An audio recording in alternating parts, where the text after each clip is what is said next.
Today I'm going to show how to change the oil in a 2019 or newer Hyundai Veloster N. Hyundai recommends Quaker State 0W30. After researching all the available oils, I chose to use Pennzoil Ultra Platinum 5W30 oil. I live in a warmer area with very mild winters, so a 5W oil will work fine. If you live in an area with a colder climate, you may want to stay with the 0W oil. Other oils that are constantly show up as the best oils to use would be Motul, Castrol Edge, Pennzoil, and Liquid Moly. If your car has been tuned, you may want to consider using 5W40 for added heat protection. Let me know in the comments what oil you use in your car. As for the oil filter, I chose to use Wix 51334 XP Heavy Duty Oil Filter. Again, after researching all the available filters, this seemed to be the best option due to its price and construction, even over the OEM filter. The cost difference between this filter and the OEM filter is negligible. Finally, for the drain plug, I purchased a magnetic plug from N75. The plug is reusable and comes with 3 crush washers. The plugs come in different colors, which is nice, but I don't know why since no one will see it. I chose the titanium color, which is in a nice blue color. I will have a link in the video description to all the items used in this video. First, start the car and let it warm up for about 5 minutes just to get the oil warm. This will help the oil flow out of the oil pan easier. While the car is warming up, go ahead and raise the car. I used low-profile ramps that my father-in-law had made. I will have a link to similar ramps that can be purchased on Amazon in the video description. To get a bit more height, I placed my low-profile jack under the car and positioned it directly behind the lower engine mount. This puts the jack on the middle subframe and allows you to raise the car from the front. I didn't raise the wheels off the ramp, just enough to raise the car's suspension. This gave me plenty of room to work under the car. For added measures of safety, I added 2 jack stands under the car as well. After the car has been raised, go ahead and shut the car off. Hyundai has installed 2 cutouts in the splash shield, one for the oil filter and one for the drain plug. These allow you to change the oil without having to remove it. However, I chose to remove the splash shield to not only be able to show the oil change process easier, but to avoid getting oil inside the splash shield. I felt this would make a cleaner process. The splash shield is easy to remove. It's held into place by 7 10mm bolts and several plastic clips. If you choose to remove the shield, you'll need a plastic trim tool and 10mm socket. After I removed the splash shield, it was easy to see the blue oil filter located behind the engine fan. The oil pan can be found directly behind the oil filter. The drain plug is located at the rear of the oil pan besides the intercooler's cold pipe. Open the car's hood, unscrew the oil cap and pull the dipstick up. This will help allow the oil to flow freely. This is similar to unscrewing the cap on a laundry detergent to allow the detergent to flow out of the bottle easier. Move under the car and remove the drain plug. I've seen several people say that they had used a 17mm socket to remove the drain plug. The one on my car was 13mm, so yours could vary.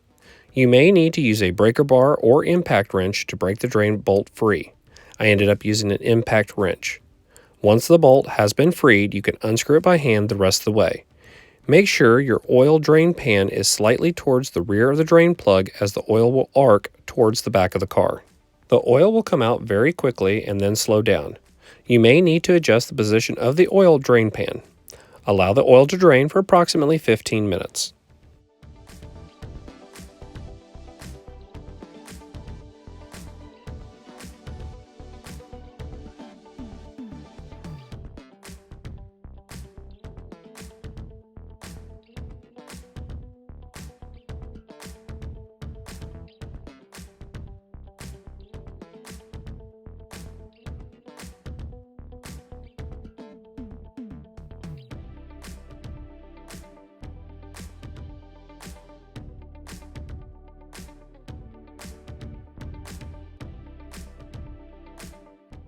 Install the new drain plug. The one from N75 requires a 14mm socket, and the magnet that they use is very strong.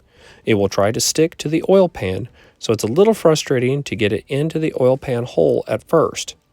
If you're reusing the factory drain plug, make sure you're using a new crush washer. After tightening the drain plug by hand, use a torque wrench and tighten the drain plug to 25.3 to 32.5 foot-pounds. Finally, clean any excess oil around the drain plug and oil pan.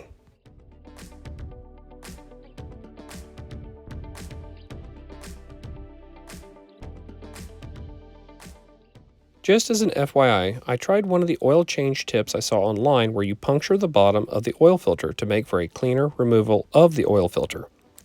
I also thought that this would alleviate pressure to make the filter easier to unscrew. The puncture went fine, but after allowing the filter to drain, when I removed the oil filter, oil still spilled out everywhere. So I don't feel this was a tip that I would suggest. I would just unscrew the filter and remove it. I found when removing the oil filter, it was on very tight. I used an oil filter removal tool to loosen it. This again showed the puncture technique not only didn't help making the removal cleaner, but it didn't help with removing the oil filter. After the oil filter has been removed, make sure the rubber seal came off with the oil filter. If not, remove the rubber seal from the car. Fill the new oil filter with oil and using your finger, rub oil around the rubber seal. Clean the oil filter location and install the new oil filter. Hand tighten the oil filter.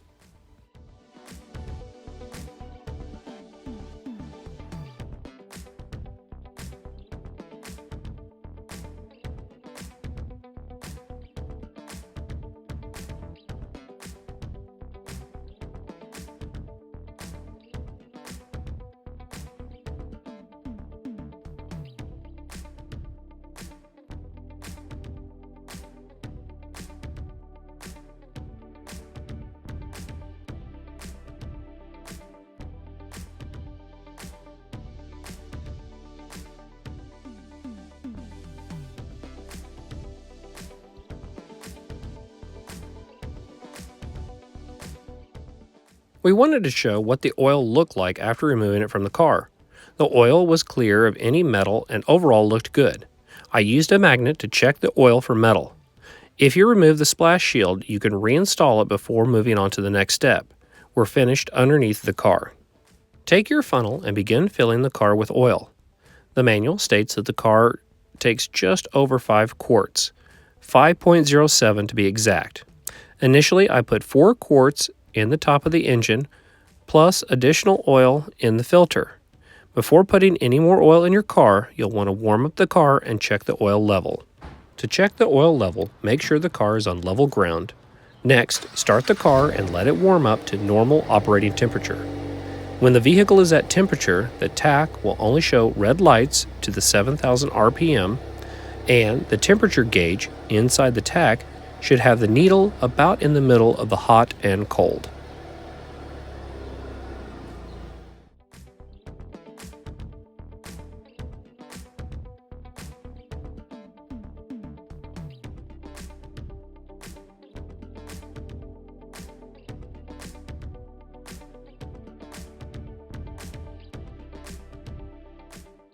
After the car has reached normal operating temperature, turn the car off and allow it to sit for about 15 minutes.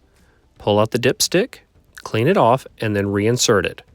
Pull it out once more and look at the end of the dipstick to see where the oil is. It should be at the F dot on the dipstick. You may have a faint trail of oil above the F dot. You will be looking for a thicker oil to be at the full line. If it's not, you can add a bit more oil. You will have a small amount of old oil in the pan, so keep that in mind. You don't want to just pour 5 quarts of oil in the cart first, as you may overfill the oil. Since I only poured 4 quarts of oil and the small amount that went into the oil filter, I did end up having to add more oil after I checked the dipstick. Once the dipstick shows the oil level is set at the full line, you can move on to the final step, which is resetting the service interval reminder. To reset the service interval reminder, go to the infotainment screen. Click Setup, then Vehicle, then Cluster, then Service Interval, then Reset, And finally, yes. This will reset the oil service reminder. We decided we wanted to change our oil every 5,000 miles. To update the service interval from the default 6,000 miles to 5,000 miles, within the service interval screen, on distance, type 50, then click OK. This will update the oil change reminder to 5,000 miles. I found between the oil filter and engine, I ended up filling the car with approximately 4.82 quarts of oil, just a little less than the 5.0 quarts suggested. This means that there was about 1/4 of a quart that remained in the system of old oil. Overall, this is one of the easiest cars to perform an oil change on. Thank you for watching. Please like, share, and subscribe for more content.